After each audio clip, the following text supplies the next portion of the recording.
Doctor Bhupen হাজৰিকাৰ ওপৰত ক'বই নালাগে, তেখেতৰ গীতত আছে। আনকি তেখেতে যিটো গীত প্ৰথম লিখিছিল, সেইটো লিখিছিলে শ্ৰীমন্ত শংকৰদেৱক বিষয় কৰি। কুসুমৰ পুত্ৰ শ্ৰীমন্ত শংকৰদেৱ।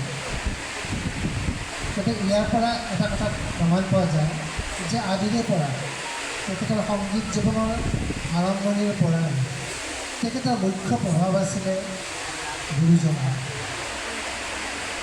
আৰু তেখেতৰ পৰৱৰ্তী কালৰ জ্যোতিপ্ৰসাদ, বিষ্ণু ৰাভা দুয়োৰ লগত তেখেতৰ সংযোগ স্থাপন হৈছিলে কিন্তু এটা বৰগীতৰ জৰিয়তে।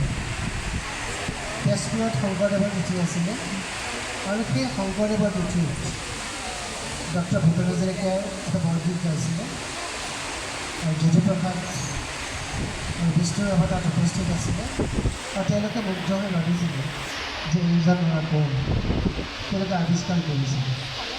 গতিকে সেই আৱিষ্কাৰৰ মাজতে বা জ্যোতিপ্ৰসাদ আৰু বিষ্ণু ৰাভাৰ লগত ইহঁতে গঢ়ি উঠিছিলে শংকৰদেৱ মাধৱদেৱৰ জৰিয়তে গঢ়ি উঠিছিলে। সেই কথা